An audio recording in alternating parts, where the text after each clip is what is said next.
Well, thank you so much. Welcome this afternoon. It's kind of nice to be out after Easter yesterday. Had some wonderful family time for us being together. We go back next Monday. It's going to be an incredibly busy veto session, finishing up all of those laws, actions, the omnibus funding. So through the first go round, we've been at it. One of those I want to share with you was what, when I came out and campaigned 2 years ago, was called the Tornado Relief Bill. Came through Douglas and Leavenworth County, and my house actually was the last house hit by the tornado. And so Lance Feely and I had introduced legislation last year, in 2021, worked our way through. It didn't come up. There was a lot going on last year, COVID issues. We kept going this year, kept going. And I want to make sure you understand that our County Commissioner Mike Stephen, but especially Senator Tyson, stepped in and helped me. She's been, I think, up here.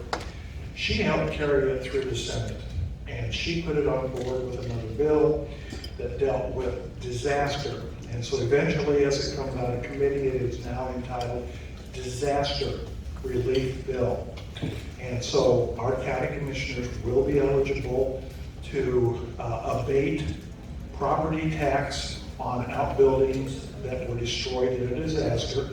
And they did allow us to post-date this, so it goes back to prior to the tornado, back in 2019.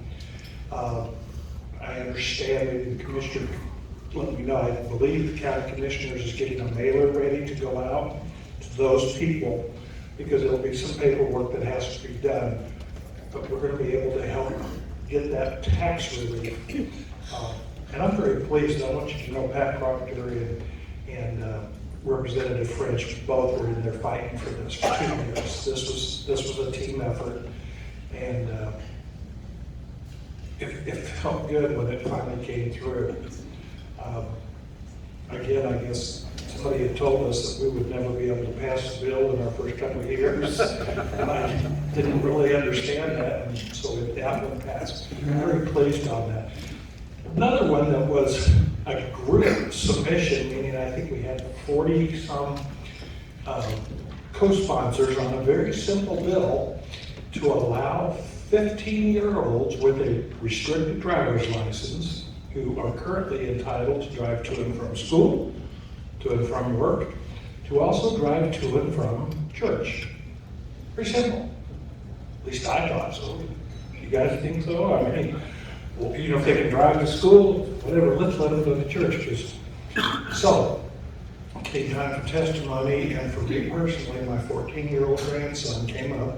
He's an 8th grader at Leavenworth Middle School, and he testified. And to watch my own family member, young kid, stand there.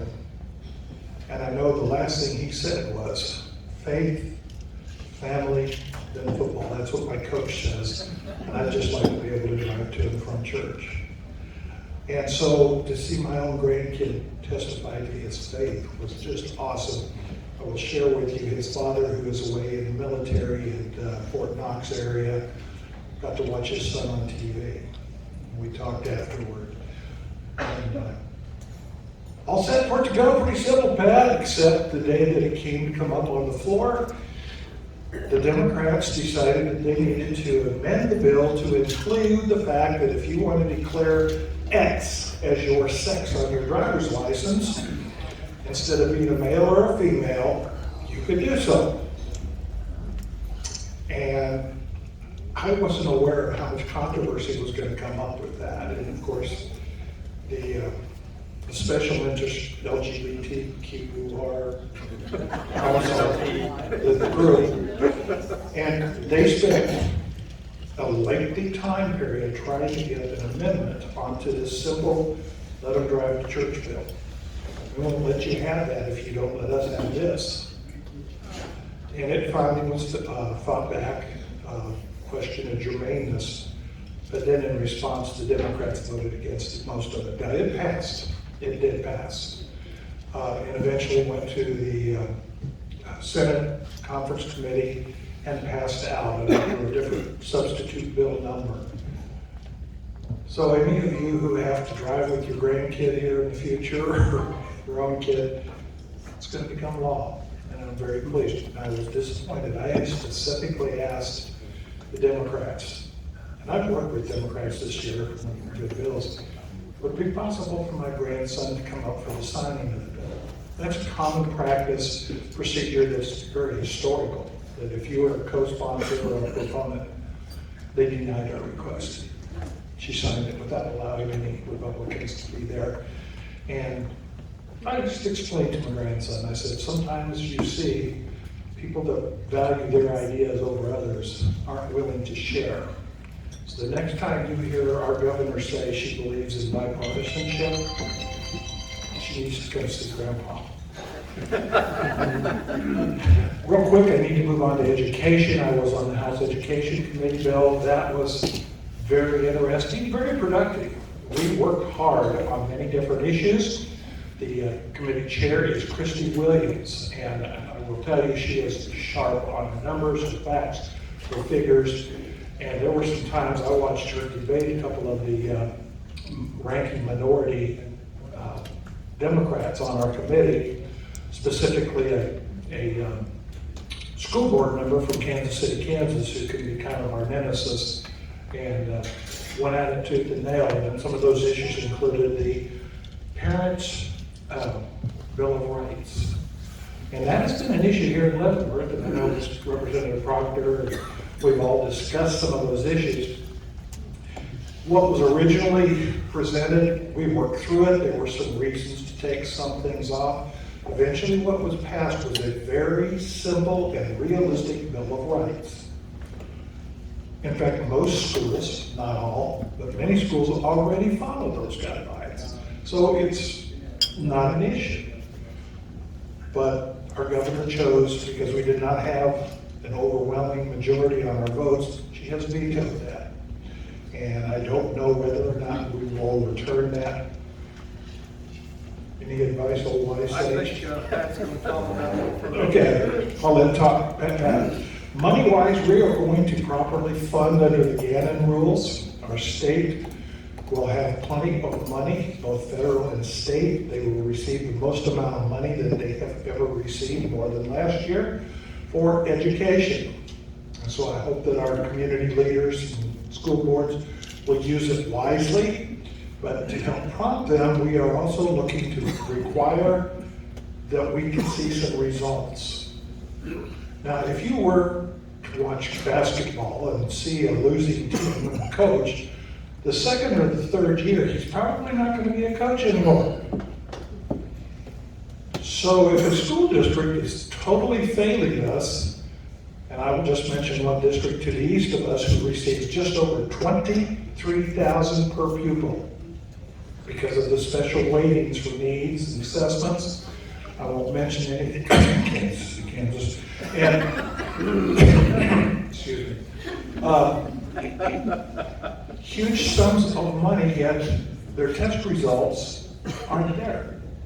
I'm very proud of a lot of our districts in Leavenworth County. I taught at Basehor High School. I see many good things going on.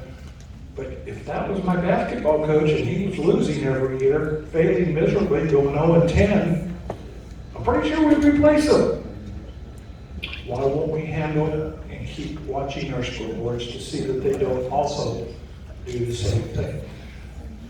I do believe that the governor is going to accept the current financial package, which has some of these things attached to them. We were asked in committee, and I remember talking to a reporter once, so why are you attaching some of these assessments to the financial bill? Because if we don't, you're going to ignore us. If there's no stipulations that you don't have to achieve, then you cannot achieve and just keep getting that huge sums of money. And I'm one of those that believes that if we have superintendents making $300,000, $400,000 a year, that they need to be held accountable. They're not a basketball coach like we have in Lawrence who wins the national championship. So those are some of the basic things for me. I think I need to pass it. Who's next? Let's just have a few questions now on any of Tim's Tim's three bills he talked about, the education, the tornado, and the 15-year-olds. Any questions here? And by the way, I also have at my desk a complete booklet of all legislation that's been done so far, whether or not it's been signed. And if somebody wants to take that home with them today, they are welcome. And I also have copies of some of those items with me here in this notebook, if you'd like to see the budget bill. So I'm not doing the tax. I have one question on the education. The education bill also included the first attempt to allow school choice. We're allowing parents, if they believe their children are not getting the education they deserve, to be able to move to another district. And I don't know, does the funding go with that also? I assume it does. So it's the first effort we've had to require the public schools to meet their requirements, as Tim said, about improving the quality of their education, or else we're going to provide some competition for them and they're going to go out of business. So that's another good thing out of the education bill. So any other questions for Tim? Let me do it. Sure. With that, the allowing students to transfer, the greatest opposition we received were from Johnson County. The Valleys, the Shawnee Mission, the Olathe, because they didn't want to see the Wyandotte County kids coming over there. Don't tell me, it's frustrating. Well, you're such a good school district, then why wouldn't those kids want to come over here? If they're failing in Kansas City, Kansas, or at Turner, or in Wichita, similar, the big schools don't want them because they're special. And in a way, I see that as almost, we're just better than everybody else.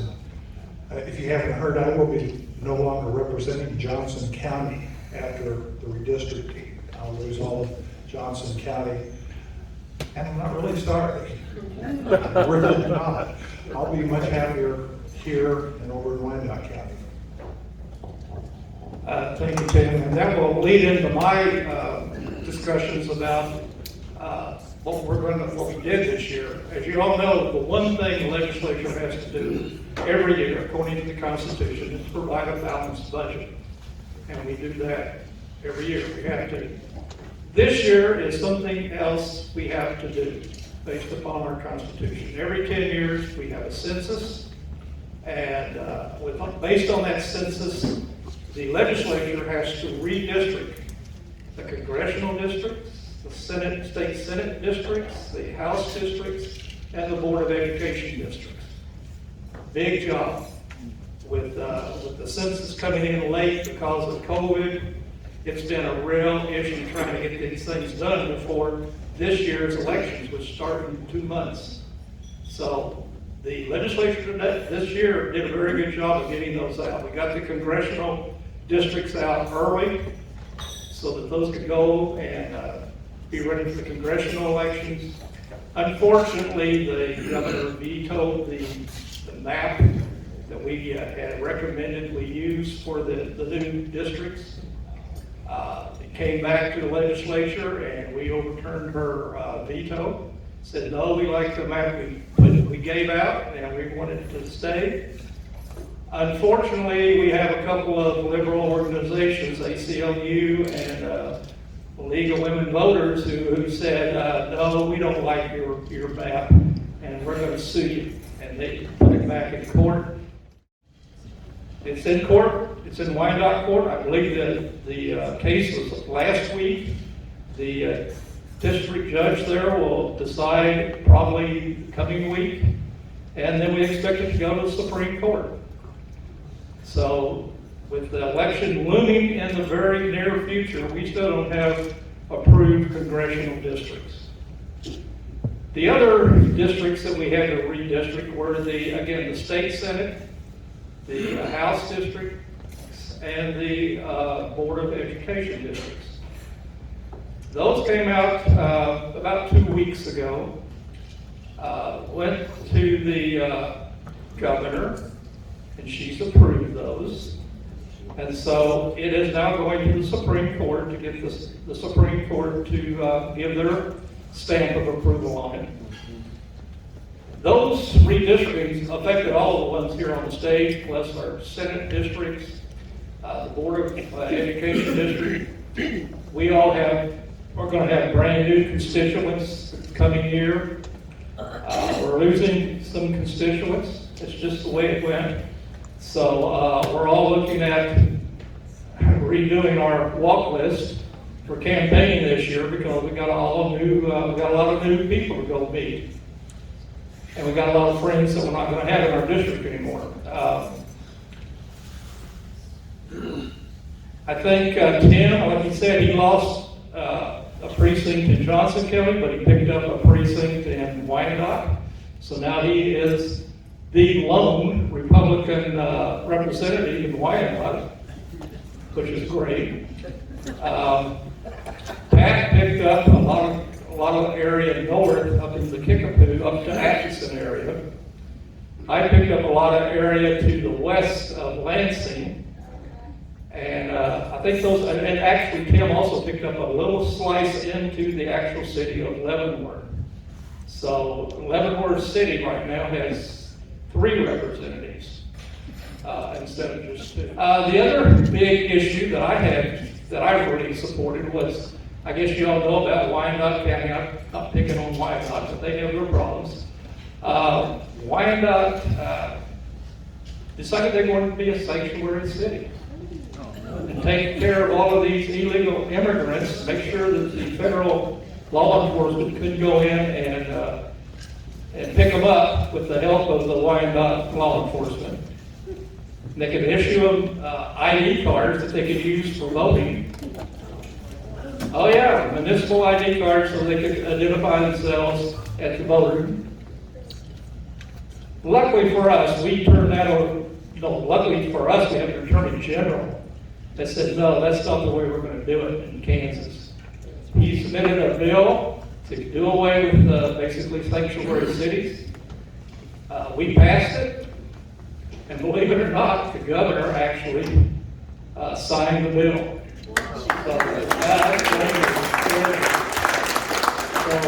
So sanctuary cities right now in Kansas are no more. If the illegal immigrants want to come here, they're going to have to hide a lot better. The other issue that I have, and I don't think the other two are going to talk about it, but I think this is amazing to me, this protection of women's sports. I just don't understand how anybody could be for men competing against women. It just makes no sense to me.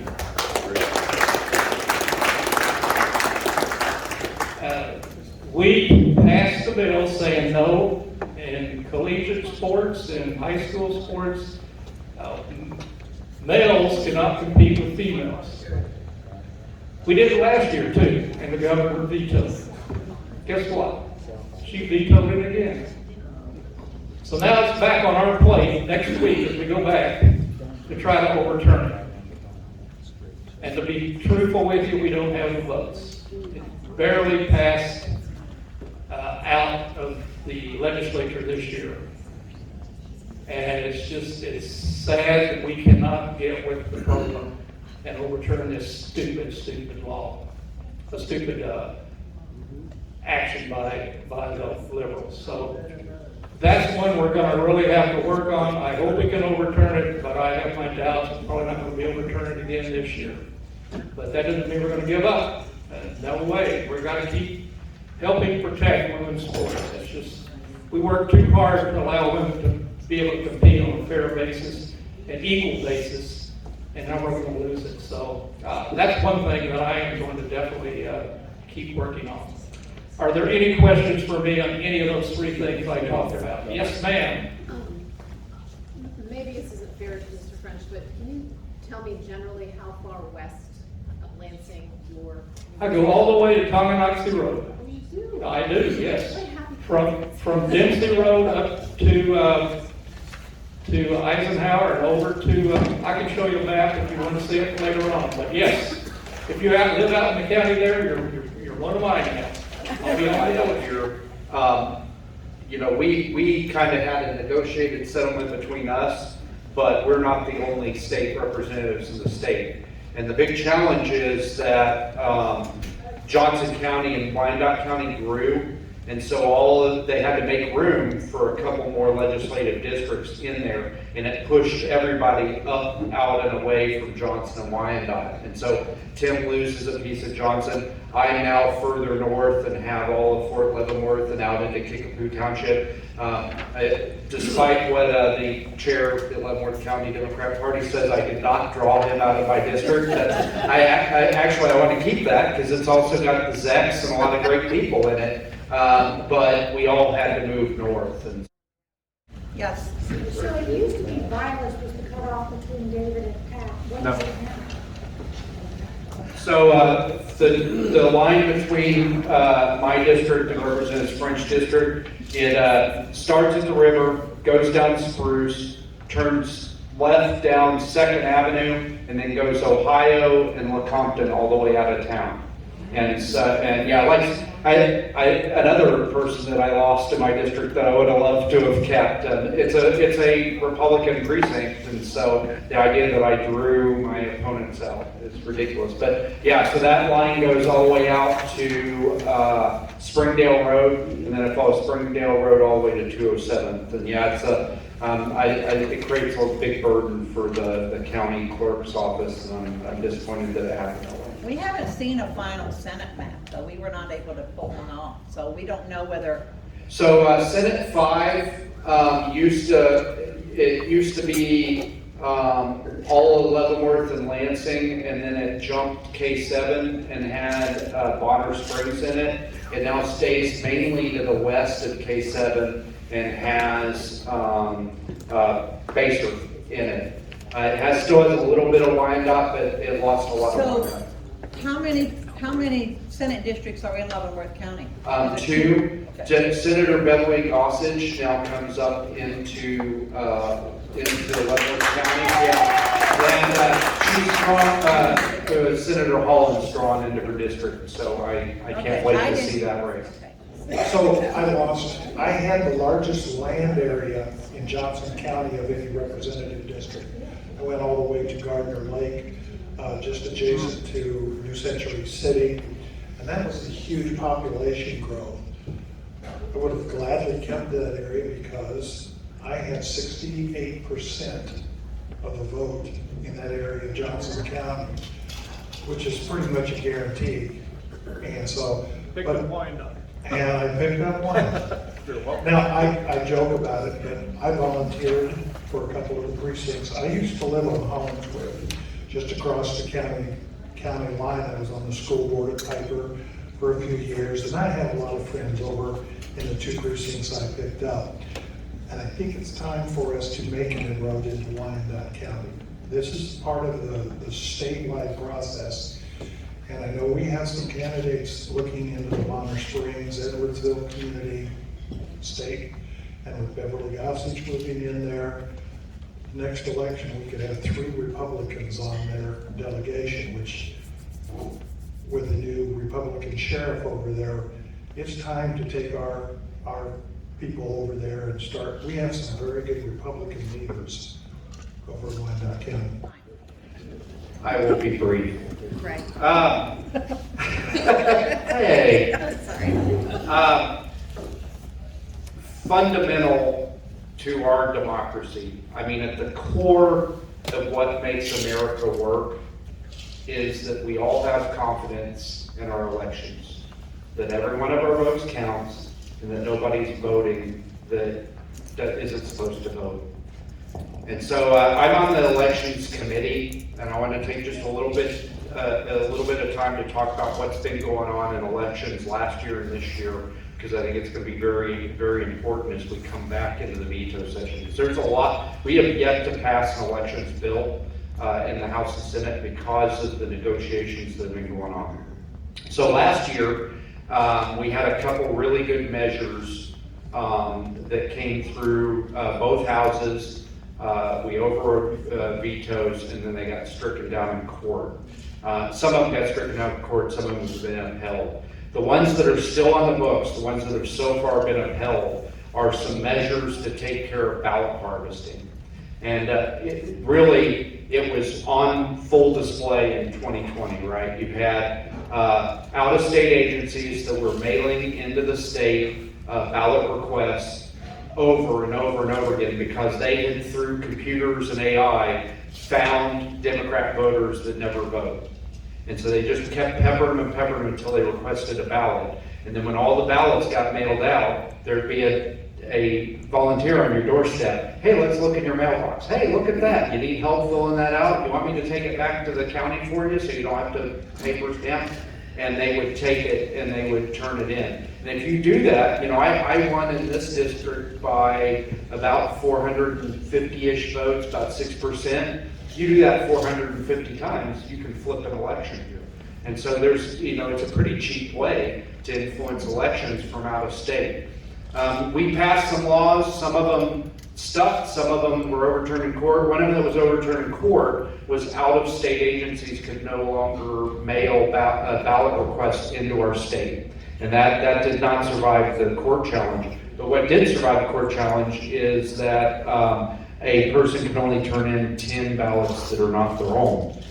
It's not as low a number as I wanted. I wanted lower, but we have to get 84 votes to override a veto, and that has survived court challenge. So it makes it a lot harder. They have to bring a lot more volunteers. If you've got 450 votes to flip and everybody can only turn in 10 ballots, I'm doing public math here, but that's what 45 volunteers have to show up down here, and that's tough to do when you've got every House district in the state. And so that survived. But there was a lot of work to get done that did not get done last year that we're working on right now. I'm going to talk about a couple bills that have not come to the House yet, and then a couple that I sponsored. Two that have not come to the House that we're going to be asked to consider after they come out of conference. The first is about poll boxes, or the ballot boxes, right? There's a lot of concern that, we do it great in Leavenworth County. Let me just say, our clerk's office deserves so much credit for how hard they work to guarantee the integrity of our elections, but every place isn't Leavenworth County. And there's a lot of concern that ballot boxes are being put out there and there's no surveillance of them, there's no supervision of them. And so what this bill does, and again, this is from the Senate, we haven't heard it yet, is it limits the number of ballot boxes to 1 per 30,000 people in your county. So it also requires that they're supervised. Somebody has to be watching that box, either electronically or in person. Somebody needs to be watching that box. And so that's one of those that's floating out there. And again, it is still in conference committee, so it may come out some permutation of that. Another big one is so last year we passed a bill, and it was signed that it passed, that the Secretary of State can't enter into a consent agreement. If you're following the 2020 elections in Pennsylvania, the Secretary of State, the state was sued, and the Secretary of State entered an agreement that changed the election law. And the U.S. Constitution clearly says that the legislature sets the laws for elections in each state. It's how we keep the federal government from taking over elections and stealing our liberty. And so it did not say, that the bill that we passed did not say that the governor couldn't enter a consent agreement. And so there's a bill that originated over in the Senate that we're going to get the opportunity to consider that extends that prohibition to the governor too, because we don't want to, nobody can change our election law but your representatives in the House and the Senate, your elected representatives. And that's what the bill says. So there are two bills that I sponsored that are also in the mix for when we come back.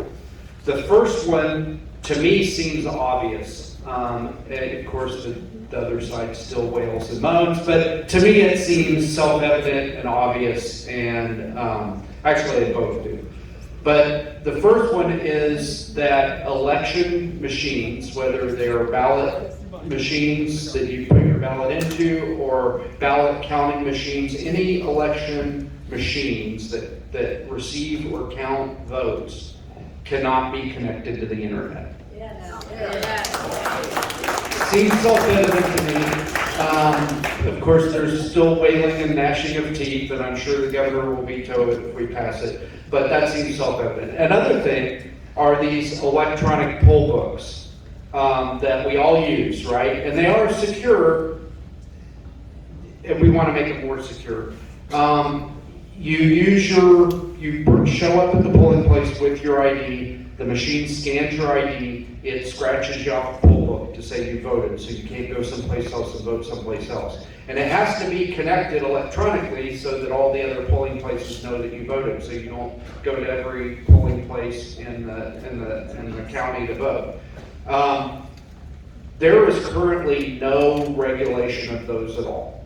Nobody has oversight of those, and there have been a lot of concerns. We heard Dr. Frank in the elections committee. He had a lot of concerns, but I've heard a lot of people say we got to go back to paper poll books because there's no way to secure them. Well, in Johnson County, it would take 3 years to hold an election if somebody had to go, and the books would be like a million pages if they had to list every voter on a print page. So it's unpractical, but we do need regulation. We need an oversight to make sure that somebody is making sure that the same standards apply to our electronic poll books as apply to Johnson County, Wyandotte County, or Lynn County out in the rural areas. So this bill would give the Secretary of State oversight of that as well. But the other thing, the other bill that I sponsored this year that will be up for consideration here in the next week or two is about cleaning up our voter rolls. And if anybody's knocked doors with me or used walk lists that I do through a software program that looks at the voter rolls, you'll know exactly what I'm talking about. Because especially here in Leavenworth, it's a very transient area. You have a lot of people with the military who are here for a while and leave. You have people that move around in town. So you walk up to a door and there'll be 6 names on your list, and you knock on the door, and one of those people comes. Maybe one of those people comes to the door. Maybe it's a fourth set of names that you don't have on your list because they just registered or haven't registered yet. But the person comes to the door, and you're like, "Are you Mr. Smith? Are you Mr. Jones? Are you Mr. Owens?" "Yeah, I'm Mr. Owens." "Okay." And those other people moved 4, 6, 8 years ago, but they're still on the voter rolls here in Leavenworth. And I mean, that's just from an accounting standpoint. You don't want people on your voter rolls who don't live there at the address that you have them at. But a lot of people are concerned that can be rife with fraud. If we're mailing out ballot requests to everybody, like we did last election, we mailed a ballot request to every registered voter. 6 ballot requests went to that house, but only 2 of the people lived there. And there are other checks and balances, but I think that it makes sense to clean up the voter rolls. And so what this bill does is it adds another reason that the county clerk can send a confirmation notice to an address to see if that person still lives there. So if you have not been engaged in any election activity at all, and that's voting, registering to vote, requesting a ballot, signing a petition, like my ballot petition to get on the ballot this last time. If you haven't done any of those things in 4 years, the county clerk's office will send a notice to your house, a confirmation notice to your house, to say, "Hey, if you live here, could you sign this and send it back so that we know that you don't live there." If it doesn't come back, or it comes back undeliverable, it starts a clock. And because that's what the Democrats are saying. Well, if I miss the confirmation notice, you're going to take me off the rolls. No, that's not what this bill says. It starts a clock, and you have 2 more even year elections.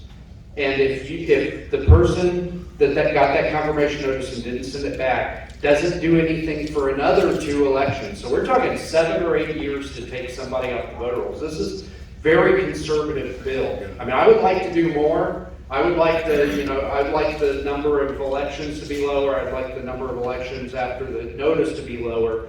But we're trying to get 84 votes to have a veto-proof majority. And so we're being very, very cautious, making sure we're not removing people who should be able to vote.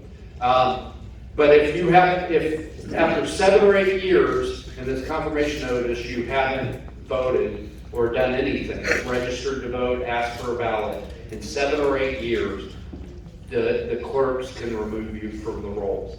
And it's not, like I said, I would like to do more. I would like to, I would like that number of elections to be lower on both ends of it, but we're trying to be cautious so that we're not disenfranchising anybody. So I sit on the elections committee, and the things that you hear the other side say about what we're trying to do, just basic, simple ideas to, again, get at that most fundamental requirement to be a free society, that we believe and we know that our vote counts and nobody's voting who shouldn't be voting. Wailing and gnashing of teeth. We're discriminating. We're trying to keep people of color from voting. We're trying to disenfranchise, low-income communities. I'm a low-income community. We have 20% poverty rate in Leavenworth, in my area of Leavenworth. I don't disenfranchise people because if I disenfranchise them, I'll have nobody voting for me, right? So I think it's just, I think we must have hit the mark last year and this year because the screaming is so loud. We must have hit, it's something that they're doing to try to stuff those ballots and trying to do that ballot harvesting, and that's why they're screaming, and that's why I know that we're doing the right thing. Very quickly, the one thing that we're not going to consider, when we go back to Topeka, is really, frankly, the most important thing that's going to happen this year. And it's all up to you guys. The value of the both amendment is more important than me. It's more important than any of us serving in Topeka. It's about saving lives. It's about protecting the unborn and protecting the voiceless, making a voice for the voiceless. And I went to the League of Women Voters on Saturday at the prodding of our Register of Deeds, Terry Lois Mashburn. I went with Don Weston. And the things that we heard them say about this amendment. And if you read the paper, there was an article, an op-ed in the paper the other day where, this is going to take us back to back alley abortions. And, it's just horrible things that they're saying. And we're trying to steal women's reproductive rights and whatever that means. And all this amendment does is take us back to April 2019, before the Kansas Supreme Court stole your right, my right to regulate the abortion industry the same way that we regulate every other industry that operates in Kansas. Now, the abortion industry, Planned Parenthood, is a protected class of industry that can't be told that they have to have basic cleanliness standards in their clinics. There are now more regulations for a veterinary clinic to treat your dog than there are for an abortion clinic for a woman to have an abortion, because Planned Parenthood is now a protected industry. They said at the League of Women Voters, well, there's already regulations on the books. Yes, that's why we're having a vote, because right now we cannot enforce any of those regulations, right? Not in the future, not if value them both doesn't pass. Right now, Kansas is a no-holds-barred abortion state. If you can find a doctor that'll do it, you can kill a baby 5 minutes before it was supposed to be born here in the state of Kansas. Right now. Because we can't enforce any of the laws that are on the book. Common sense regulations. Your teenager having to come to you before they have an abortion. Your your taxpayer dollar is not going to an abortion. We can't enforce any of those laws because of the judicial activism from the Kansas Supreme Court. So we're gonna go back to work for you in Topeka on Monday morning, and we're gonna be fighting hard for all these issues that we talked about today. But the most important issue is not gonna be decided by any of us. It's gonna be decided by all of you. I'm out knocking right now. I've been knocking for a couple weeks now. If you want to get out and start talking to your neighbors about this, come see me afterwards. I'll give you a list and a bunch of mailers or a bunch of push cards, and we'll get you out there talking to your neighbors, because we're not going to get a fair shake in the media. We're going to get a fair shake in the newspaper. We got to get out. We got to talk face to face with each one of our neighbors and tell them the truth about this. So I'll shut up. Pat? I'll answer any questions you Has have. anybody got any question for Pat on his election integrity questions and stuff? Any questions? Stunned silence. That's what I go for. Okay, let's just, David, why don't you close it down by just, has anybody got any questions about any subjects that they talked about? Connie? Yes. Yeah, go ahead. Connie? Have we got a financial literacy passed through the legislature, so high school students understand when they take out student loans, you have to pay them back? That's just crazy talk, Connie. I mean, I don't know, Rick and John and I were there, we gotta do something for these kids. No.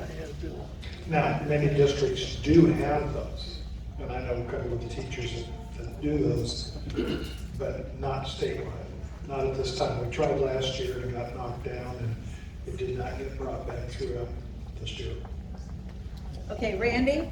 Yeah, I don't have any lengthy explanation or anything, but I would just like you guys, when you get back on the 25th, take a look at that HB 2280, the Health Freedom Ivermectin bill and hydroxychloroquine.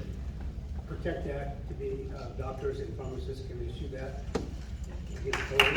Yeah, that's a big one, that's a big one. Also, Senate Bill 541, like that's in the House now, it's already passed the Senate. That's to stop mask mandates and vaccine mandates. Thank you for bringing that up, Randy. And I've gotten a lot of emails from y'all and from a lot of people outside of this room about it. I don't want to speak for these guys, but I'm pretty sure that they feel the same way I do. But I'm a big supporter of both those bills. There are something like 500 to 800 bills that are filed every single year, and only a certain number of them get a hearing in the committee, and then only a certain number of them make it from the committee to the floor of the House, and then once you get through the House, there's a whole other House, right, the Senate. This stuff originated, the 2280 originated with us, but the other one originated in the Senate, and we have limited control, the three of us and Lansing, we have limited control over what does come to the floor and what doesn't come to the floor. Trust that we're asking for it, because I'm your representative. I reflect your will, and I'm hearing nothing but we want these things coming forward. So trust that I'm asking that question, and I'm pressing to get it to the floor. But we still haven't passed an education budget, and we can't leave until that happens. And there's a lot of these other big things too that are all competing for attention. And so I agree with you, Randy. It's most fundamental. Right? The Democrats are happy to say my body, my choice when it's about killing a second person. But when we're talking about, our most basic fundamental rights to accept or refuse medical treatment, they don't want to hear it. But we are fighting to get it to the floor. I'm not going to promise you because I don't have control over it, but we are fighting. Well, that's because of leadership. I think we had one more question, and then we need to go ahead. Go ahead. Real quick, if the value them both amendment does not pass, how soon can it be Yeah. brought up again? I've got this question. I've heard two different things. I've heard that there's a time limit before you can raise it again. I've not been able to find that. I don't know of any law or regulation that you can't bring it for. But I want to be very clear on this. It took 3 years and change to get that to the floor in 2021. I mean, it was bouncing around before the Supreme Court decision, and then once the Supreme Court decision happened, it pushed into high gear, but it failed. It failed because 4 Republicans voted against it, and we all had to get out there and knock all those doors and do all that campaigning to get rid of those 4 people, get 2 extra people, including me, and get us up there so that we could vote that bill. And it was a knockdown drag out when we actually had the hearing on the resolution and got it passed, and so that you would have the right to vote on it this year. Realistically, if it doesn't pass, it's not coming back. This is it, folks.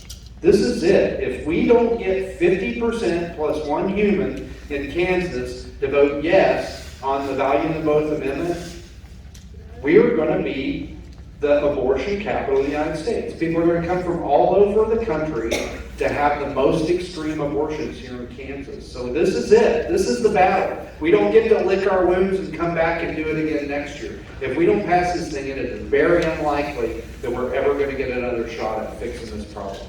Pat, is it 50% or 2/3? 50% plus 1. We need 2/3 in the House and 2/3 in the Senate to get it onto a ballot. But the actual amendment is only 50% plus 1 person. And that's voters, that's not every Kansan. So whoever comes out and vote, if 50% plus 1 of them vote yes, it'll become a constitutional amendment. If we get 50% or less, it won't.